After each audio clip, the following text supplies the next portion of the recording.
Bueno, para hablar acerca de este tema, pues un periodista que lleva mucho tiempo analizando justamente a este tipo de personajes. Luis Carlos Sainz, bienvenido, ¿cómo estás? ¿Cuántos años ya has dedicado a todos estos temas de seguridad? Muy bien, Leo, ¿qué tal? Buenas noches. Ya casi 35 años. 35 años, ¿cuántos libros? 2 libros. 2 libros. Y bueno, pues tú has seguido de cerca a muchos de estos personajes. Así es. Caro Quintero, cuéntanos de él. Rafael Caro Quintero, bueno, pues es uno de los considerados como legendarios del narcotráfico en México, con aquel cártel de Guadalajara que fue tan famoso en los años 80, porque pues participaron presuntamente en el asesinato del agente de la DEA, secuestro, asesinato, inhumación clandestina, Enrique Camarena Salazar y del piloto Alfredo Zavala Velar. Y eso detonó en un conflicto bilateral entre México y Estados Unidos por considerar que el agente investigador tenía un carácter diplomático. 40 años después, justamente en este mes de febrero, ¿no? El 7 de febrero. A Kiki Camarena. 7 de febrero de 1985, secuestrado cuando salía del consulado americano por la calle de Progreso, ya muy cerca de La Paz, y presuntamente lo llevaron a una casa después con los años muy famosa de Lope de Vega, y ahí lo torturaron y lo privaron de la vida. Ahora, ¿quién lo mató? Esa es la gran pregunta, ¿no? O sea, supuestamente son los sicarios que trabajaban para Fonseca y para Caro Quintero. Eso se dice. También que por ahí estuvo Miguel Félix Gallardo, al que finalmente condenan aquí en México, pero Estados Unidos no lo requiere. Entonces esto quiere decir que Estados Unidos no lo considera responsable de esos hechos, ¿no? No, y hay otros nombres, ¿no? De la CIA, el mismo Bartlett, que era secretario de Gobernación. En ese momento, si pudiéramos un poco como compararlo con lo que estamos viviendo ahora, pues este tipo de personajes formaban parte de la realidad de Guadalajara. En cualquier lugar todo el mundo sabía de ellos. Sí, no era tan, digamos, tantos grupos. Era uno predominante que era precisamente ese tinglado sinaloense que se movía y que ya mostraba una bonanza económica en un sector de Zapopan, principalmente en Guadalajara, las grandes empresas automotrices que empezaban a crecer y a vender autos como panes calientes. Y eso fue algo muy evidente que si nuestros compañeros periodistas, que son de los más buenos que hay, los que trabajan la cuestión económica y financiera, lo hubieran detectado a tiempo, bueno, pues quizá no hubiéramos llegado al 85, hubiera sido en el 84, en el 83, que se hubiera descubierto todo eso que estaba pasando, ¿no? Pero obviamente había ahí complicidades. Claro. De los mismos gobiernos. A muy alto nivel, ¿no? A nivel federal incluso, a nivel estatal, ya no se diga, está infiltrada la Policía Judicial del Estado de aquel entonces y la entonces Dirección Federal de Seguridad. Ahora, de ese momento que ya que es histórico, pues prácticamente no solamente se les dejaba, sino que prácticamente para que ellos pudieran hacer lo que hicieron, necesitaban de esta complicidad. Esos gobiernos estatales y federales y municipales nunca fueron tocados. Los estatales quizá, los dirigentes, los gobernantes no. Igual que ocurrió con el Chapo Guzmán, detuvieron a elementos policíacos, aquí y allá hubo corrupción incluso para dejarlo escapar del aeropuerto de Guadalajara, has de recordar, y dirigirse a Caro Quintero, dirigirse hacia el norte y del norte a Costa Rica, donde finalmente lo atraparon, por presiones ya del gobierno de Estados Unidos. Sí, pero ya lo atraparon prácticamente, pues ahora sí que, pues de a fuerzas. Y la Interpol en Costa Rica. Bueno, ¿por qué llama tanto la atención 40 años después? Sigue siendo un personaje, pues que ahora sí que está en los titulares de todo el mundo. Porque son considerados como los pioneros, sobre todo que vino a detonar en ese conflicto bilateral, porque fueron no nada más 1985, sino los años siguientes en los que hubo una presión muy tremenda de Estados Unidos. Ahí se nos impuso la mentada certificación de cada año y que teníamos que aprobar, ¿no? Para que se aportaran recursos y para que no hubiera represalias también en la parte económica. Y que cada año era lo mismo, ¿no? Era Muy la parecido a lo de ahora. Y luego mágicamente detenían a alguien, ¿no? Sí, muy parecido a lo de ahora, nada más que ahora es como una avalancha la que se viene y que el gobierno mexicano pues ha estado implementando acciones como nunca en las últimas semanas para tratar de evitar lo que pues es inevitable, eso de los aranceles en algunas cosas y en otras no. Bueno, yo lo llamé tributo a Trump. ¿Tú cómo lo calificas? Sí, también un trofeo, un intento desesperado de decirle, mira, aquí está no nada más Caro Quintero, que es el más importante, sino aquí están estos otros 28 y muy pronto te voy a dar más. Bueno, y no solamente es este personaje además, que es, insisto, por lo menos en el entorno, es el que más llama la atención, porque hay muchas cosas, muchos sucesos. Uno, la liberación. Muy sospechosa.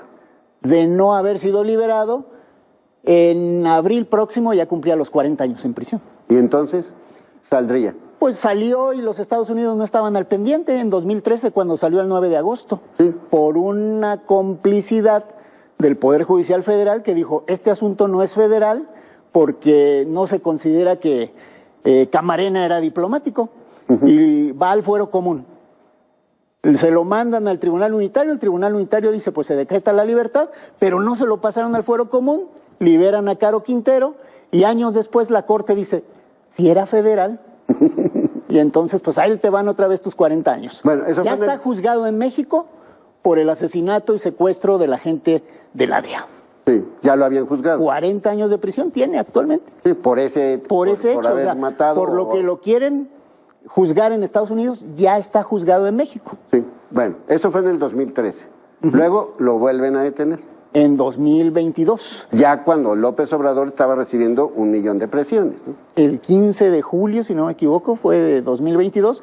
Lo atrapan por allá entre los límites de Chihuahua y de Sinaloa, en Choix, y ahí lo capturan y se lo llevan al altiplano y desde entonces ahí estaba. Bueno, ahora, lo pidió Trump en su momento, el primer Trump, lo pidió Biden, lo pidió Obama también, ¿no?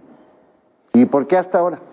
Pues esa es la cuestión de por qué ahora, no nada más a él, sino a toda esta bola de narcotraficantes que se llevaron, que algunos apenas detenidos la semana pasada y ya los entregaron, no hubo ni siquiera procedimiento de extradición, en algo que, pues como tú lo dices, es más que nada una presea, un reconocimiento, una ofrenda al Dios blanco. Ahora, lo digo porque, yo lo comenté ayer en El Pulso, pero ya se confirmó lo que estaba comentando, porque desde el punto de vista del protocolo de extradición, les valió queso a todos. Así es. Porque en este caso particular de Caro Quintero, ni siquiera hubo extradición. Lo agarraron y se lo llevaron, punto. A todos, o sea, todos, incluyendo el de la semana pasada, que fue el mentado güerito, este muchacho Canovio Insunza, que agarraron de los Chapitos, todos tenían suspensión para que no fueran extraditados hasta que se agotara el procedimiento de extradición, que no es judicial, es un procedimiento administrativo del Ejecutivo. Secretaría de Relaciones Exteriores es quien se encarga de ello, ¿no? Ahora, los jueces son los que conceden ¿por los qué amparos. se quejan tanto de lo del Mayo si a final de cuentas el gobierno mexicano acaba de hacer lo mismo? O peor, ¿no? Porque del Mayo ni siquiera les consta cómo fue. No tienen, o dicen que no tienen información. Y acá la entrega se hace de esta forma, donde ni siquiera se les da una oportunidad de defenderse, es decir, y no lo estoy defendiendo yo. No. Pero el debido proceso, o sea, yo me estoy refiriendo a que cualquiera como mexicano nos pueden agarrar y mandar a donde quieran y hacer lo que quieran, ¿no? Sí, yo lo digo porque ese es justamente el argumento de por qué están pidiendo el regreso del Mayo. O sea, el mismo argumento es el mismo argumento. A eso voy, ¿no? México sí lo quiere vía extradición, todo legal, que nunca se lo van a entregar, ni nos van a regresar al Chapo, ni nos van a regresar a nadie. Con algunos de estos 29 van a negociar y posteriormente los vamos a ver acá de regreso y los van a volver a encerrar también. No, y vamos a ver 29 juicios a ver por dónde nos vamos. Ahora, ya, aquí lo que hay que ver es después de. ¿Qué va a pasar después de? Porque obviamente ya tienen a Chapo, ya tienen a García Luna, ya tienen a Caro Quintero, ya tienen al Viceroy, ya tienen al Tony Montana, ya tienen al Mayo. pues quieren al del cártel predominante aquí en el estado de Jalisco, y a otros que siguen en las prisiones también considerados de alto rango. Y a los que vayan atrapando, así como los van agarrando una semanita, y vámonos para Estados Unidos. Como ya el hermano. Sí, sí. Que sí, seguramente también se lo van a en llevar. breve. Y esa puede ser que México atienda la agenda de seguridad de Estados Unidos. Y al parecer, no sabemos porque esto es un gobierno gitano, al parecer se acabaron los abrazos. Sí. Al parecer. Ahora, para ellos. ¿Esto le conviene al gobierno mexicano? ¿Nos conviene a nosotros? ¿Ganamos algo con todo este brete? Mira, por una parte sabíamos y sabemos los que tenemos tiempo viendo esto, que amparo tras amparo iban a tardarse en llevar a Caro Quintero a lo mejor años, o no se lo iban a llevar porque iba a encontrar la muerte ya por la edad. Entonces así es el sistema jurídico mexicano, que dice que es de 3 instancias, pero parece sin fin, desafortunadamente. Lo bueno es que parece que el gobierno mexicano por fin va a trabajar, y esto puede representar que haya un poco más de seguridad, porque hay gente que dice, esto va a detonar que los otros narcos se enojen y haya más violencia. Yo creo que están asustados, Leo. Yo creo que están asustados. El gobierno también está asustado porque quien haya hecho negocio con esta gente y ahora tuvo que incumplir para entregarlos a Estados Unidos, también tiene miedo de la violencia, y tienen miedo de que también sean señalados por Estados Unidos. El gobernador de Sinaloa nada más le falta un empujoncito, ¿eh? Y no solamente un empujoncito, sino que parece ser también que es una moneda de cambio. Sí, también. O sea, o puede ser parte de la negociación, no me toquen a Rocha, o puede ser, entréganos a Rocha también, ¿no? Entonces vamos a ver qué pasa, pero para mí que lo que sigue es seguir la agenda de Estados Unidos en materia de seguridad, y no voy a meterme a tu territorio a buscarlos, entrégamelos tú. Y sobre todo, después de la calificación de terroristas, y sobre todo con el martes, a ver si entran o no los malditos aranceles. Y con esta entrega México está avalando esa denominación o designación de terroristas, porque al argumentar que por la Ley Nacional de Seguridad en el artículo 5, que no dice realmente más que cuáles son las amenazas, no dice mándalos o trasládalos, no hay nada de ningún traslado de ninguna naturaleza fuera de procedimiento jurídico.